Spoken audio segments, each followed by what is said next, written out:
Chapter 5 संघ एवं इसका क्षेत्र। संविधान के भाग 1 के अंतर्गत अनुच्छेद 1 से 4 तक में संघ एवं इसके क्षेत्रों की चर्चा की गई है। राज्यों का संघ। अनुच्छेद 1 में कहा गया है कि इंडिया यानी भारत बजाय राज्यों के समूह के राज्यों का संघ होगा। यह व्यवस्था दो बातों को स्पष्ट करती है, एक देश का नाम और दूसरी राज पद्धति का प्रकार। संविधान सभा में देश के नाम को लेकर किसी तरह का कोई मतैक्य नहीं था। कुछ सदस्यों ने सलाह दी कि इसके परंपरागत नाम भारत को रहने दिया जाए, जबकि कुछ ने आधुनिक नाम इंडिया की वकालत की। इस तरह संविधान सभा ने दोनों को स्वीकार किया। इंडिया, जो कि भारत है, दूसरे देश को संघ बताया गया। यद्यपि संविधान का ढांचा संघीय है, डॉक्टर B.R. अम्बेडकर के अनुसार राज्यों का संघ उक्ति को संघीय राज्यों के स्थान पर महत्व देने के दो कारण हैं। एक, भारतीय संघ राज्यों के बीच में कोई समझौते का परिणाम नहीं है, जैसे कि अमेरिका संघ में, और दो राज्यों को संघ से विभक्त होने का कोई अधिकार नहीं है। यह संघ है, यह विभक्त नहीं हो सकता। पूरा देश एक है जो विभिन्न राज्यों में प्रशासनिक सुविधा के लिए बटा हुआ है। अनुच्छेद 1 के अनुसार भारतीय क्षेत्र को 3 श्रेणियों में बांटा जा सकता है: राज्यों के क्षेत्र, संघ क्षेत्र एवं तीसरा ऐसे क्षेत्र जिन्हें किसी भी समय भारत सरकार द्वारा अधिग्रहित किया जा सकता है। राज्यों एवं संघ शासित राज्यों के नाम उनके क्षेत्र विस्तार को संविधान की पहली अनुसूची में दर्शाया गया है। इस वक्त 28 राज्य एवं 9 केंद्र शासित क्षेत्र है। राज्यों के संदर्भ में संविधान के उपबंध की व्यवस्था सभी राज्यों पर समान रूप से लागू है। यद्यपि भाग 12 के अंतर्गत कुछ राज्यों के लिए विशेष उपबंध है। इनमें शामिल है महाराष्ट्र, गुजरात, नागालैंड, असम, मणिपुर, आंध्र प्रदेश, तेलंगाना, सिक्किम, मिजोरम, अरुणाचल प्रदेश, गोवा एवं कर्नाटक। इसके अतिरिक्त 5वीं एवं 6ठी अनुसूचियों में राज्य के भीतर अनुसूचित एवं जनजातीय क्षेत्रों के प्रशासन के लिए विशेष उपबंध है। उल्लेखनीय है कि भारत के क्षेत्र भारत का संघ से ज़्यादा व्यापक अर्थ समेटे हैं, क्योंकि बाद वाले में सिर्फ राज्य शामिल है, जबकि पहले में न केवल राज्य वरन बल्कि संघ शासित क्षेत्र एवं क्षेत्र जिन्हें केंद्र सरकार द्वारा भविष्य में कभी भी अधिग्रहित किया जा सकता है, शामिल है। संघीय व्यवस्था में राज्य इसके सदस्य है और केंद्र के साथ शक्तियों के बंटवारे में हिस्सेदार है। दूसरी तरफ संघ शासित क्षेत्र एवं केंद्र द्वारा अधिग्रहित क्षेत्र में सीधे केंद्र सरकार का प्रशासन होता है। एक संप्रभु राज्य होने के नाते भारत अंतर्राष्ट्रीय कानूनों के तहत विदेशी क्षेत्र का भी अधिग्रहण कर सकता है। उदाहरण के लिए सत्तांतरण, संधि के अनुसार खरीद, उपहार या लीज, व्यवसाय जिसे अभी तक किसी मान्य शासक ने अधिग्रहित न किया हो, जीत या हराकर। उदाहरण के लिए भारत ने संविधान लागू होने के बाद कुछ विदेशी क्षेत्रों का अधिग्रहण किया, जैसे दादर और नागर हवेली, गोवा, दमन एवं दीव, पुडुचेरी एवं सिक्किम। इन क्षेत्रों के अधिग्रहण की बाद में आगे चर्चा की जाएगी। अनुच्छेद 2 में संसद को यह शक्ति दी गई है कि संसद विधि द्वारा ऐसे निबंधनों और शर्तों पर जो वह ठीक समझे संघ में नए राज्यों का प्रवेश या उनकी स्थापना कर सकेगी। इस तरह अनुच्छेद 2 संसद को 2 शक्तियाँ प्रदान करता है: एक, नए राज्यों को भारत के संघ में शामिल करे और दूसरी, नए राज्यों को गठन करने की शक्ति। पहली शक्ति उन राज्यों के प्रवेश को लेकर है जो पहले से अस्तित्व में हैं, जबकि दूसरी शक्ति नए राज्य जो अस्तित्व में नहीं हैं के गठन को लेकर है। अर्थात अनुच्छेद 2 उन राज्यों जो भारतीय संघ के हिस्से नहीं हैं के प्रवेश एवं गठन से संबंधित है। दूसरी और अनुच्छेद 3 भारतीय संघ के नए राज्यों के निर्माण या वर्तमान राज्यों में परिवर्तन से संबंधित है। दूसरे शब्दों में अनुच्छेद 3 में भारतीय संघ के राज्यों के पुनर्सीमन की व्यवस्था करता है। राज्यों के पुनर्गठन संबंधी संसद की शक्ति। अनुच्छेद 3 संसद को अधिकृत करता है किसी राज्य में से उसका राज्य क्षेत्र अलग करके अथवा 2 या अधिक राज्यों को या राज्यों के भागों को मिलाकर अथवा किसी राज्य क्षेत्र को किसी राज्य के भाग के साथ मिलाकर नए राज्य का निर्माण कर सकेगी। किसी राज्य के क्षेत्र को बढ़ा सकेगी, किसी राज्य के क्षेत्र को घटा सकेगी, किसी राज्य की सीमाओं में परिवर्तन कर सकेगी, किसी राज्य के नाम में परिवर्तन कर सकेगी। हालांकि इस संबंध में अनुच्छेद 3 में 2 शर्तों का उल्लेख किया गया है। एक, उपरोक्त परिवर्तन से संबंधित कोई अध्यादेश राष्ट्रपति की पूर्व मंजूरी के बाद ही संसद में पेश किया जा सकता है। और 2. संस्तुति से पूर्व राष्ट्रपति उस अध्यादेश को संबंधित राज्य के विधानमंडल का मत जानने के लिए भेजता है। यह मत निश्चित समय सीमा के भीतर दिया जाना चाहिए। इसके अतिरिक्त संसद की नए राज्यों का निर्माण करने की शक्ति में किसी राज्य या संघ क्षेत्र के किसी भी भाग को किसी अन्य राज्य या संघ क्षेत्र में मिलाकर अथवा नए राज्य या संघ क्षेत्र में मिलाकर अथवा नए राज्य या संघ क्षेत्र का निर्माण सम्मिलित है। राष्ट्रपति या संसद राज्य विधानमंडल के मत को मानने के लिए बाध्य नहीं है और इसे स्वीकार या अस्वीकार कर सकता है। संशोधन संबंधी अध्यादेश के संसद में आने पर हर बार राज्य के विधानमंडल के लिए नया संदर्भ बनाना जरूरी नहीं। संघ क्षेत्र के मामले में संबंधित विधानमंडल के संदर्भ की कोई आवश्यकता नहीं। संसद जब उचित समझे स्वयं कदम उठा सकती है। इस तरह यह स्पष्ट है कि संविधान संसद को यह अधिकार देता है कि वह नए राज्य बनाने, उसमें परिवर्तन करने, नाम बदलने या सीमा में परिवर्तन के संबंध में बिना राज्यों की अनुमति के कदम उठा सकती है।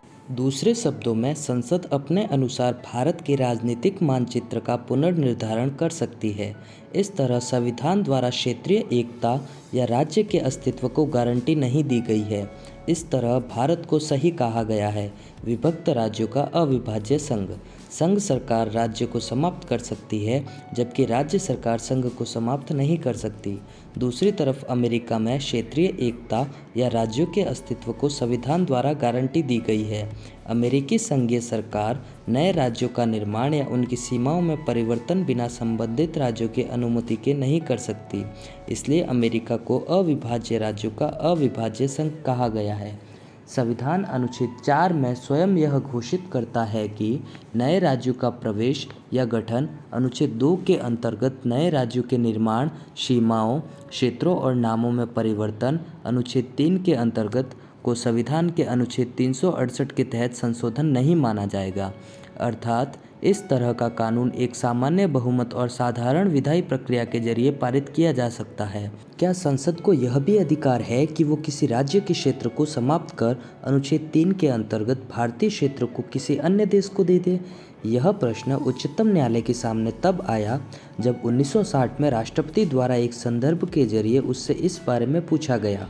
केंद्र सरकार के एक निर्णय की बेरुबाड़ी संघ पश्चिम बंगाल पर पाकिस्तान का नेतृत्व हो ने राजनीतिक विद्रोह और विवाद को जन्म दिया, जिस कारण राष्ट्रपति से संदर्भ लिया गया। उच्चतम न्यायालय ने कहा कि संसद की शक्तियां राज्य की सीमा को समाप्त करने और अनुच्छेद 3 के अंतर्गत भारतीय क्षेत्र को अन्य देश को देने की नहीं है।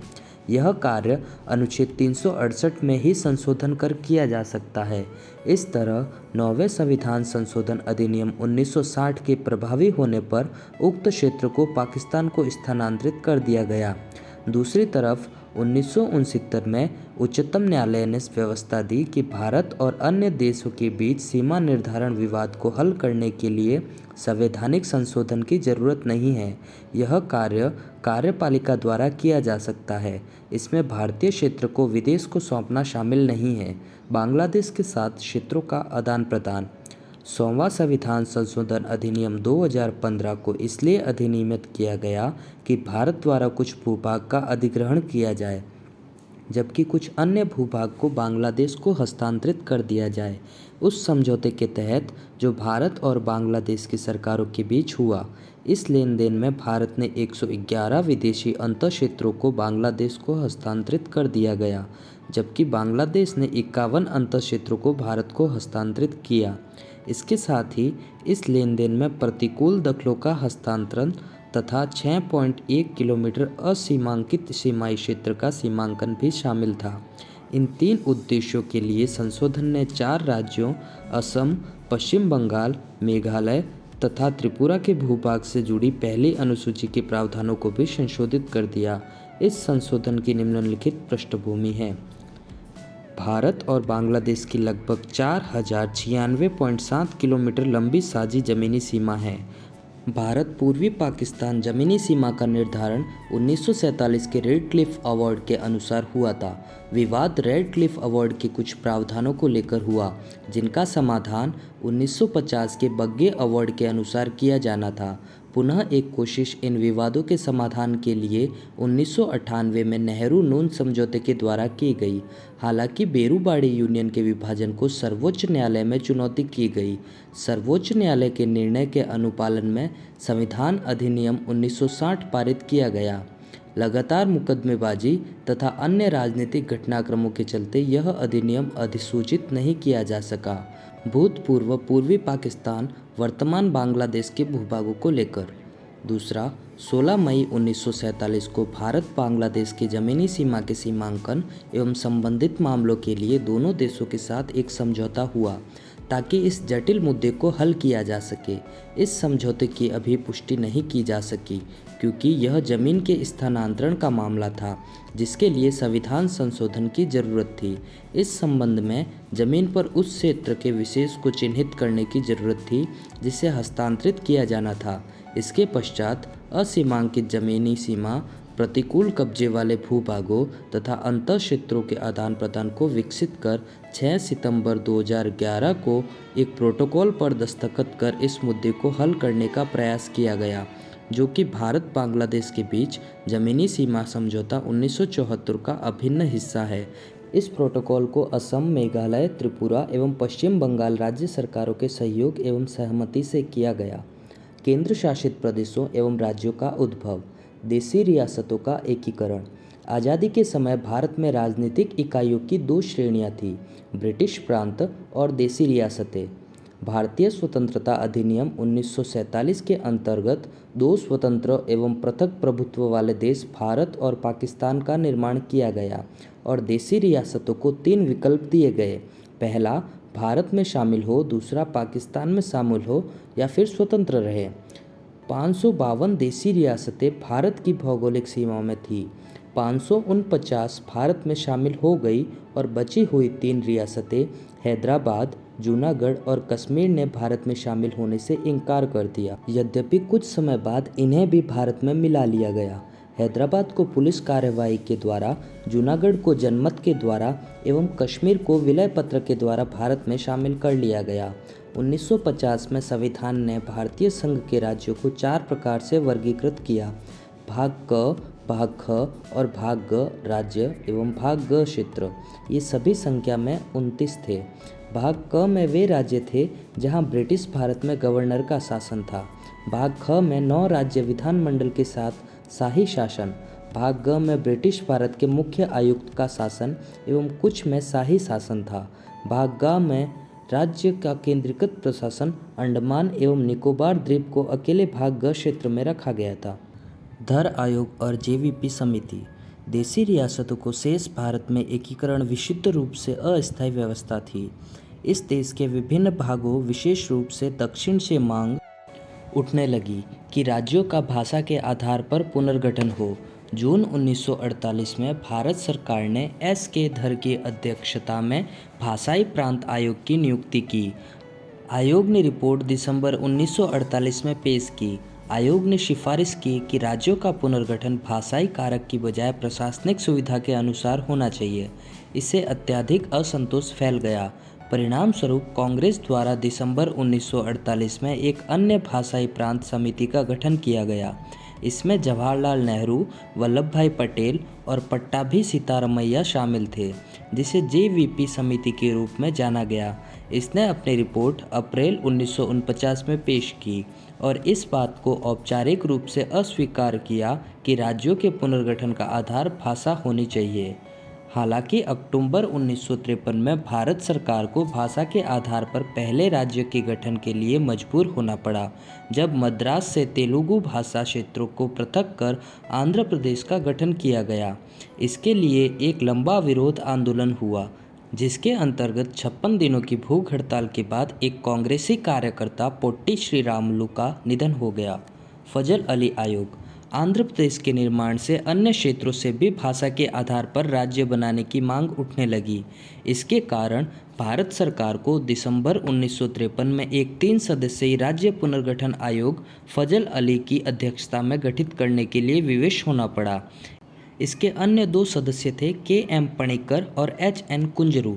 इसने अपनी रिपोर्ट 1955 में पेश की और इस बात को व्यापक रूप से स्वीकार किया कि राज्यों के पुनर्गठन में भाषा को मुख्य आधार बनाया जाना चाहिए, लेकिन इसने एक राज्य एक भाषा के सिद्धांत को अस्वीकार कर दिया। इसका मत था कि किसी भी राजनीतिक इकाई के पुनर्निर्धारण में भारत की एकता को प्रमुखता दी जानी चाहिए। समिति ने किसी राज्य पुनर्गठन योजना के लिए 4 बड़े कारकों की पहचान की: देश की एकता एवं सुरक्षा के अनुरक्षण एवं संरक्षण, भाषाई व सांस्कृतिक एकरूपता, वित्तीय, आर्थिक एवं प्रशासनिक तर्क, प्रत्येक राज्य एवं पूरे देश में लोगों के कल्याण की योजना और इसका संवर्धन। आयोग ने सलाह दी कि मूल संविधान के अंतर्गत 4 आयामी राज्यों और क्षेत्रों के वर्गीकरण को समाप्त किया जाए और 16 राज्यों एवं 3 केंद्रीय प्रशासित क्षेत्रों का निर्माण किया जाए। भारत सरकार ने बहुत कम परिवर्तनों के साथ इन सिफारिशों को स्वीकार कर लिया। राज्य पुनर्गठन अधिनियम 1956 और 7वें संविधान संशोधन अधिनियम 1956 के द्वारा भाग क और भाग ख के बीच की दूरी को समाप्त कर दिया गया और भाग ग को खत्म कर दिया गया। इनमें से कुछ को पड़ोसी राज्यों के साथ मिला लिया गया और कुछ को संघ शासित क्षेत्रों के तौर पर पुनः स्थापित किया गया। परिणाम स्वरूप 1 नवंबर 1956 को 14 राज्य और 6 केंद्र शासित प्रदेशों का गठन किया गया। राज्य पुनर्गठन अधिनियम 1956 द्वारा कोचीन राज्य के त्रावणकोर तथा मद्रास राज्य के मालाबार तथा दक्षिण कन्नड़ के कसोरगोडे को मिलाकर एक नया राज्य केरल स्थापित किया गया। इस अधिनियम ने हैदराबाद राज्य के तेलुगु भाषी क्षेत्र को आंध्र राज्य से मिलाकर एक नए राज्य आंध्र प्रदेश की स्थापना की। उसी प्रकार मध्य भारत राज्य, विंध्य प्रदेश राज्य तथा भोपाल राज्य को मिलाकर मध्य प्रदेश राज्य का सृजन हुआ।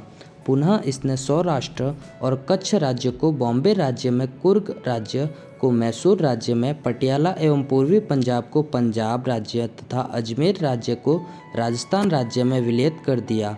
इसके अलावा इस अधिनियम द्वारा नए संघ शासित प्रदेश लक्षद्वीप, मिनिकॉय तथा अमन द्वीप द्वीपों का सृजन मद्रास राज्य से काटकर किया। 1956 में व्यापक स्तर पर राज्यों के पुनर्गठन के बावजूद भारत के राजनीतिक मानचित्र में व्यापक विभेदता व राजनीतिक दबाव के चलते परिवर्तन की आवश्यकता महसूस की गई। भाषा या सांस्कृतिक एकरूपता एवं अन्य कारणों के चलते दूसरे राज्यों से अन्य राज्यों के निर्माण की मांग उठी। महाराष्ट्र और गुजरात 1960 में द्विभाषी राज्य बम्बई को 2 पृथक राज्यों में विभक्त किया गया। महाराष्ट्र मराठी भाषा लोगों के लिए एवं गुजरात गुजराती भाषी लोगों के लिए। गुजरात भारतीय संघ का 15वां राज्य था। दादरा एवं नगर हवेली 1954 में इसके स्वतंत्र होने से पूर्व यहाँ पुर्तगाल का शासन था। 1961 तक यहाँ लोगों द्वारा स्वयं चुना गया प्रशासन चलता रहा। 10वें संविधान संशोधन अधिनियम 1961 द्वारा इसे संघ शासित क्षेत्र में परिवर्तन कर दिया गया। गोवा, दमन एवं दीव 1961 में पुलिस कार्यवाही के माध्यम से भारत में इन 3 क्षेत्रों को अधिग्रहित किया गया। 12वें संविधान संशोधन अधिनियम 1962 के द्वारा इन्हें संघ शासित क्षेत्र के रूप में स्थापित किया गया। बाद में 1987 में गोवा को एक पूर्ण राज्य बना दिया गया। इसी तरह दमन और दीव को पृथक कर केंद्र शासित प्रदेश बना दिया गया। पुडुचेरी का क्षेत्र पूर्व फ्रांसीसी गठन का स्वरूप था, जिसे भारत में पुडुचेरी, कराईकल, माहे और यनम के रूप में जाना गया। 1954 में फ्रांस ने इसे भारत के सुपुर्द कर दिया। इस तरह 1962 तक इसका प्रशासन अधिग्रहित क्षेत्र की तरह चलता रहा। फिर इसे 14वें संविधान संशोधन अधिनियम द्वारा संघ शासित प्रदेश बनाया गया। नागालैंड 1963 में नागा पहाड़ियों और असम के बाहर के त्वेनसांग क्षेत्रों को मिलाकर नागालैंड राज्य का गठन किया गया। ऐसा नागा आंदोलनकारियों की संतुष्टि के लिए किया गया था। तथापि नागालैंड को भारतीय संघ के 16वें राज्य का दर्जा देने से पूर्व 1961 में असम के राज्यपाल के नियंत्रण में रखा गया था। हरियाणा, चंडीगढ़ और हिमाचल प्रदेश 1966 में पंजाब राज्य से भारतीय संघ के 17वें राज्य हरियाणा और केंद्र शासित प्रदेश चंडीगढ़ का गठन किया गया। इसके बाद सिखों के लिए पृथक सिंह गृह राज्य पंजाब सूबा की मांग उठने लगी। यह मांग अकाली दल नेता मास्टर तारा सिंह के नेतृत्व में उठी। शाह आयोग 1966 की सिफारिश पर पंजाबी भाषी क्षेत्र को पंजाब राज्य एवं हिंदी भाषी क्षेत्र को हरियाणा राज्य के रूप में स्थापित किया गया एवं इससे लगे पहाड़ी क्षेत्र को केंद्र शासित राज्य हिमाचल प्रदेश का रूप दिया गया। 1971 में संघ शासित क्षेत्र हिमाचल प्रदेश को पूर्ण राज्य का दर्जा दे दिया गया। भारतीय संघ का 18वां राज्य मणिपुर, त्रिपुरा एवं मेघालय। 1972 में पूर्वोत्तर भारत के राजनीतिक मानचित्र में व्यापक परिवर्तन आए। इस तरह दो केंद्र शासित प्रदेश मणिपुर व त्रिपुरा एवं उपराज्य मेघालय को राज्य का दर्जा मिला। इसके अलावा दो संघ शासित प्रदेशों मिजोरम और अरुणाचल प्रदेश, मूलतः जिसे पूर्वोत्तर सीमांत एजेंसी NEFA के नाम से जाना जाता है, भी अस्तित्व में आए। इसके साथ ही भारतीय संघ में राज्यों की संख्या 21 हो गई। मणिपुर 19वां, त्रिपुरा 20वां और मेघालय 21वां। 22वें संविधान संशोधन अधिनियम 1969 के द्वारा मेघालय को स्वायत्त शासी राज्य बनाया गया। यह असम में उपराज्य के रूप में भी जाना जाता था, जिसका अपना मंत्री परिषद था। यद्यपि यह मेघालय के लोगों की महत्वाकांक्षा की पूर्ति नहीं कर पाया। मिजोरम एवं अरुणाचल प्रदेश संघ शासित प्रदेशों को असम क्षेत्र से पृथक किया गया। सिक्किम 1947 तक सिक्किम भारत का एक शाही राज्य था, जहां चोग्याल का शासन था। 1947 में ब्रिटिश शासन के समाप्त होने पर सिक्किम को भारत द्वारा रक्षित किया गया। भारत सरकार ने इसके रक्षा, विदेश मामले एवं संचार का उत्तरदायित्व लिया। 1974 में सिक्किम ने भारत के प्रति अपनी इच्छा दर्शाई। तदनुसार संसद द्वारा 35वां संविधान संशोधन अधिनियम 1974 लागू किया गया। इसके द्वारा सिक्किम को एक संबद्ध राज्य का दर्जा दिया गया। इस उद्देश्य के लिए एक नए अनुच्छेद 2 एवं नई अनुसूची 10वीं अनुसूची, जिसमें संबद्धता की शर्तें एवं नियम उल्लिखित किए गए, को संविधान में जोड़ा गया। हालांकि यह प्रयोग अधिक नहीं चला।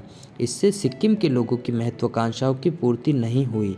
1975 में एक जनमत के दौरान उन्होंने चोग्याल के शासन को समाप्त करने के लिए मत दिया। इस तरह सिक्किम भारत का एक अभिन्न हिस्सा बन गया। इसी तरह 36वें संविधान संशोधन अधिनियम 1975 के प्रभावी होने के बाद सिक्किम को भारतीय संघ का पूर्ण राज्य बना दिया गया। इस संशोधन के माध्यम से संविधान की पहली व चौथी अनुसूची को संशोधित कर नया अनुच्छेद 371 च को जोड़ा गया।